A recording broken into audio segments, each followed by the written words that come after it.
નમસ્કાર દર્શક મિત્રો, અમારી ચેનલમાં આપનું ફરી એકવાર હાર્દિક સ્વાગત છે।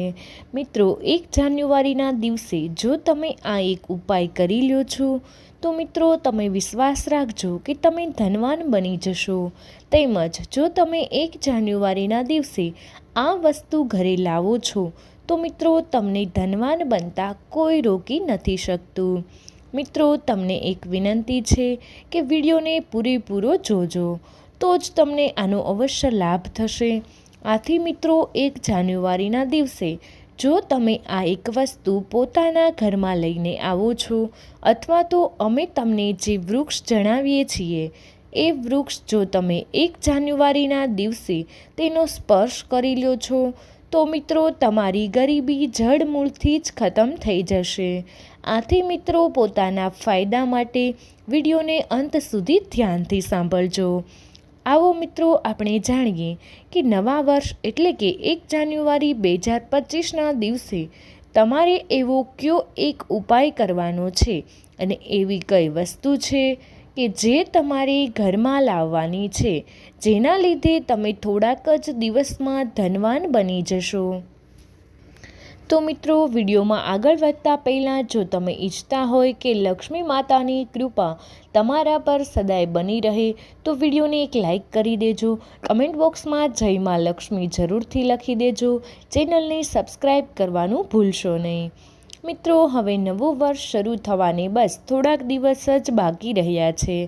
આથી મિત્રો, આપણે એક નવી સવારની સાથે આવનારા કાલની શરૂઆત કરવી જોઈએ। આથી જો તમે નવા વર્ષ ઉપર આ કાર્ય કરો છો તો મિત્રો દુનિયાની કોઈ પણ તાકાત તમારા ભવિષ્ય ઉપર ગ્રહણ લગાવી શકતી નથી।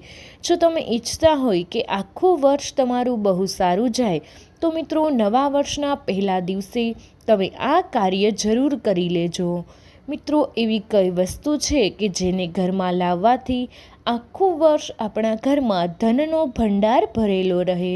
આ બધી જ જાણકારી અમે આજના વિડીયોમાં તમને જણાવીશું, તેથી વિડીયોને છેલ્લે સુધી જોવા વિનંતી છે। તમે 1 જાન્યુઆરીના દિવસે આ એક ઉપાય કરી લેશો તો મિત્રો તમારો બેડો પાર થઈ જશે।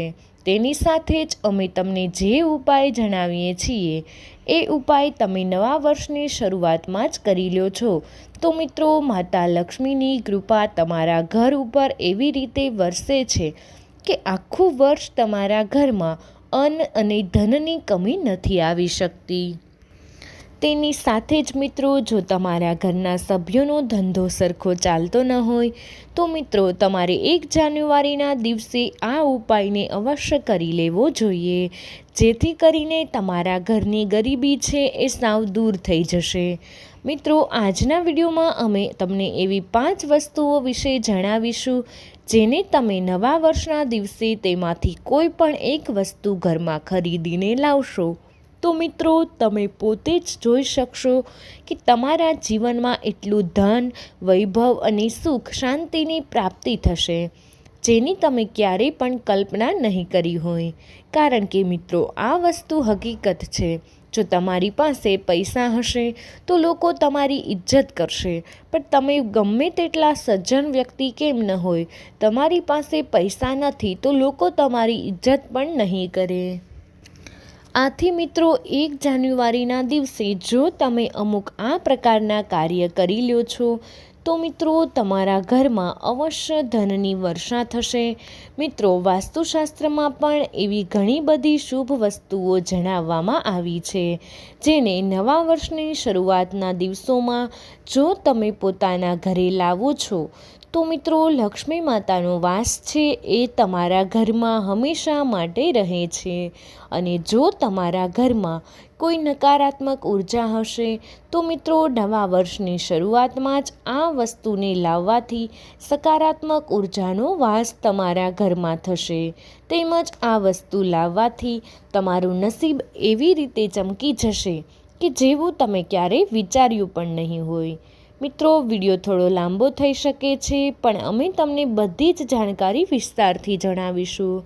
તો મિત્રો, વસ્તુઓ વિશે જાણીએ તે કઈ વસ્તુ છે 1 જાન્યુઆરીના દિવસે તમારે પોતાના ઘરમાં ખરીદીને લાવવાની છે, જેનાથી તમારી આધ્યાત્મિક ઉન્નતિ થાય અને આ વસ્તુ લાવવાથી ઘરમાં બહુ જલ્દીથી જ ધન પ્રાપ્ત થાય અને આપણા ઘરમાં સુખ શાંતિનો વાસ બનેલો રહે. જો તમે ઈચ્છતા હોય કે આખું વર્ષ તમારા ઘરમાં લક્ષ્મી માતાનો વાસ રહે, તો મિત્રો તમને જે વસ્તુ જણાવીએ છીએ એ વસ્તુ તમારે નવા વર્ષના દિવસે અવશ્ય ખરીદીને લાવવી જોઈએ. તો મિત્રો, પહેલી વસ્તુ છે તે પોપટનું એક ચિત્ર. પોપટનું ચિત્ર તમારે શા માટે લઈને આવવાનું છે? તો આની પાછળ મિત્રો એક ખાસ કારણ છુપાયેલું છે. એવું માનવામાં આવે છે કે તમારા ઘરમાં નાના છોકરા હોય અથવા તમે કોઈ પણ સ્પર્ધાત્મક પરીક્ષાની તૈયારી કરી રહ્યા છો અથવા તો કોઈ સારી નોકરી માટે તૈયારી કરો છો, તો મિત્રો જો તમારું મન ભણવામાં ન લાગતું હોય, તમને વચ્ચે કોઈ મુશ્કેલી આવી જતી હોય અથવા તમારા ઘરમાં જે નાના બાળકો છે જેનું ભણવામાં મન ન લાગતું હોય, તો મિત્રો પોપટનું ચિત્ર તમારે લાવીને ઘરની ઉત્તર દિશામાં લગાવી દેવાનું છે. આવું માનવામાં આવે છે કે જો તમે નવા વર્ષના પહેલા દિવસે પોપટનું ચિત્ર લાવીને ઘરની ઉત્તર દિશામાં લગાવો છો, તો મિત્રો તમારા ઘરમાં જે પણ નાના બાળકો છે તેનું મન ભણવામાં લાગશે અને ઘરના સભ્યો વચ્ચે પણ મનમેળ બેસી શકે છે. તેમજ તેનું આયુષ્ય પણ વધે છે, સૌભાગ્યની પ્રાપ્તિ થાય છે. પોપટનું ચિત્ર તમે ઘરમાં લાવો છો તો ઘરમાંથી ગરીબીનો નાશ થાય છે. વાસ્તુશાસ્ત્રમાં પોપટને બહુ શુભ પક્ષી માનવામાં આવે છે.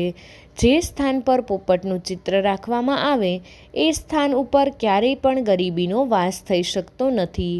આથી મિત્રો, નવા વર્ષના પહેલા દિવસે તમે પોપટનું ચિત્ર અવશ્ય પોતાના ઘરમાં લાવજો. તેમજ મિત્રો, આપણા હિન્દુ ધર્મમાં શંખને બહુ પવિત્ર વસ્તુ માનવામાં આવે છે.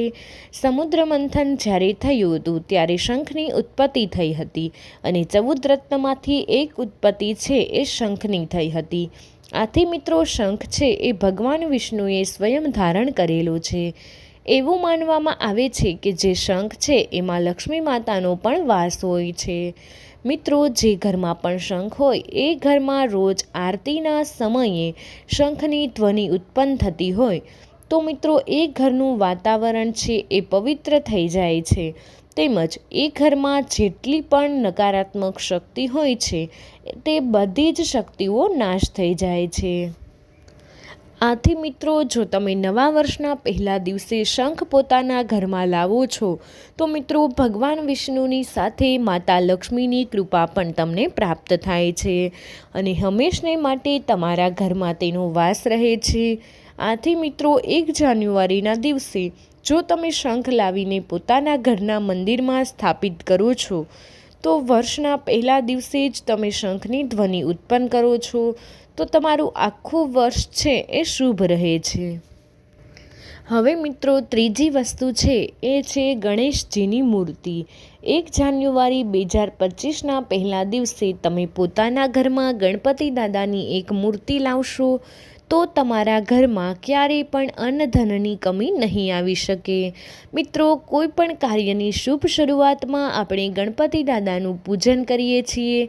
આથી મિત્રો, ગણેશજીની પૂજા કરવાથી આપણા કોઈ પણ કાર્ય છે તેમાં આપણને અવશ્ય સફળતા પ્રાપ્ત થાય છે અને જો આપણું કોઈ પણ કાર્ય છે એ પૂરું થઈ શકતું ન હોય તો મિત્રો તમે ગણપતિ દાદાનું નામ લઈને કોઈ પણ કાર્યની શરૂઆત કરો છો તો તેમાં તમને અવશ્ય ફાયદો થશે. મિત્રો, આપણા હિન્દુ ધર્મમાં તુલસીના છોડને બહુ પવિત્ર માનવામાં આવે છે.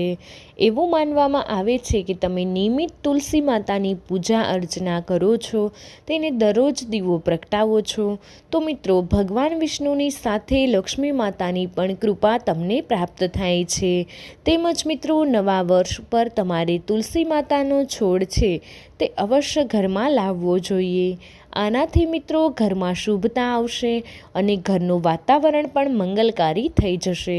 તેમજ નવા વર્ષના પહેલા દિવસે જો તમે તુલસી માતાનો છોડ ઘરમાં લાવીને વાવો છો તો તમારા ઘરમાં મંગલ કાર્યની શરૂઆત થઈ જાય છે. તેમજ મિત્રો લક્ષ્મી માતાની ધનની દેવી માનવામાં આવે છે. મિત્રો ધન આપવાનો અધિકાર છે એ માત્ર વિષ્ણુ ભગવાનને જ છે. આથી જો તમે સાચી શ્રદ્ધાથી તુલસી માતાની પૂજા આરાધના કરો છો તો મિત્રો અવશ્ય તમારા ઘરમાં ધનનો વાસ રહેશે. અને તુલસી માતાની પૂજા જે કોઈ વ્યક્તિ કરે છે તો તેની ઉપર વિષ્ણુ ભગવાનની પણ કૃપા બનેલી રહે છે. આથી અમે તમને જણાવવા માંગીએ છીએ કે જે કોઈ પણ આધ્યાત્મિક ઉન્નતિ થઈ શકતી નથી અને જે લોકો આગળ વધી શકતા નથી, એને જે લોકો ઈચ્છે છે એક નવી સવારની સાથે જ નવા કાલની શરૂઆત થાય, તેમજ આવનારું વર્ષ તેના માટે બહુ શુભ રહે, તો નવા વર્ષના પહેલા દિવસે મંદિરે જઈ મંદિરની આજુબાજુમાં તુલસીનો છોડ જરૂર વાવી દેજો. તેમજ તમે પોતાના ઘરમાં પણ તુલસીનો છોડ લાવીને વાવી શકો છો. આથી મિત્રો જેવી રીતે તુલસી માતાનો છોડ છે એ મોટો થતો જશે, એવી રીતે તમારી આધ્યાત્મિક ઉન્નતિ થતી રહેશે. કારણ કે મિત્રો વૃક્ષો જે હોય છે તેમાં ભગવાન વિષ્ણુ અને લક્ષ્મી માતાનો વાસ હોય છે. આથી તે સદૈવ તમને ખુશ રાખી શકે છે. તો મિત્રો તમે આ પ્રકારે તુલસી માતાનો છોડ લાવશો તો આવનારું વર્ષ છે તે તમારા માટે મંગલમય સાબિત થશે. આના પછીની વસ્તુ છે મોરપીંછ. તમે હંમેશા જોયું હશે ભગવાન શ્રી કૃષ્ણના મુકટમાં મોરપીંછ હંમેશા ધારણ કરેલું હશે. એવું માનવામાં આવે છે કે મોરપીંછથી લક્ષ્મી માતા છે એ આપણા ઘરમાં આવી શકે છે. તો મિત્રો તમે નવા વર્ષના દિવસે પોતાના ઘરની ઉત્તર દિશામાં મોરપીંછ લાવીને મૂકી દેજો. આનાથી મિત્રો તમારા ઘરની જેટલી પણ નકારાત્મક ઉર્જા હશે તે સમાપ્ત થઈ જશે અને સકારાત્મક ઉર્જાનો પ્રવેશ થશે. આના પછીની વસ્તુ એ છે કે ચાંદીનો હાથી. જો તમે નવા વર્ષની શરૂઆતમાં જ ચાંદીનો હાથી પોતાના ઘરમાં ખરીદીને લાવો છો તો તમારા વ્યાપારમાં ખૂબ જ પ્રગતિ થાય છે. તેમજ ઘરમાં સુખ શાંતિનો વાસ બનેલો રહે છે. બધા જ વ્યક્તિ એવું ઈચ્છતા હોય કે તેના ઘરમાં સુખ શાંતિ અને ધન વૈભવનો વાસ રહે. આથી મિત્રો તમે કોઈ પણ ચાંદીની વસ્તુ જો તમે પોતાના ઘરમાં ખરીદીને લાવો છો તો તે સૌથી વધુ શુભ અને મંગલકારી માનવામાં આવે છે. તેના પછીની વસ્તુ છે ચાંદીનો કાચબો.